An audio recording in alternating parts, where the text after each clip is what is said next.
Hello, আসসালামু আলাইকুম। গ্রাম থেকে আসার আগের দিনের সন্ধ্যায় এই ভিডিওটা করা। আর এই সন্ধ্যাবেলায় আমরা সবাই মালাই চা খেতে যাচ্ছিলাম। আর গ্রামে গেলে তো আমাদের মাস্ট মালাই চা খেতেই হয়। তো আমরা সবাই বের হয়ে পড়লাম নতুন বাজারের উদ্দেশ্যে। একটু দাঁড়িয়ে থাকার পর গাড়িও পেয়ে গেলাম। আর গিয়ে দেখি দোকানে অনেক ভিড়। সবাই আমাদের মতোই মালাই চা খেতে এসেছে। তো কিছুক্ষণ দাঁড়িয়ে থাকার পর আমরাও সিট পেলাম বসার জন্য।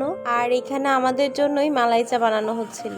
আশেপাশে আরো মালার চায়ের দোকান থাকলেও ওনার দোকানেই ভিড় বেশি। আর এই চা খাওয়ার জন্যই মূলত সেদিন আমাদের চট্টগ্রাম যাওয়া হয়নি। আমাদের প্ল্যান ছিল সেদিনই চট্টগ্রাম ব্যাক করার, কিন্তু সবাই জোর করলো থেকে যাওয়ার জন্য। বিকেলে মালাই চা খেতে যাওয়ার প্ল্যান ছিল, তাই তো বিকেল বেলা আমরা সবাই একটু রেস্ট নিয়ে সন্ধ্যায় বের হয়েছি চা খাওয়ার জন্য। আসলে জীবনে এমন কিছু মুহূর্তের থাকা দরকার যেগুলোকে পরবর্তী সময়ে স্মরণ করতে পারি।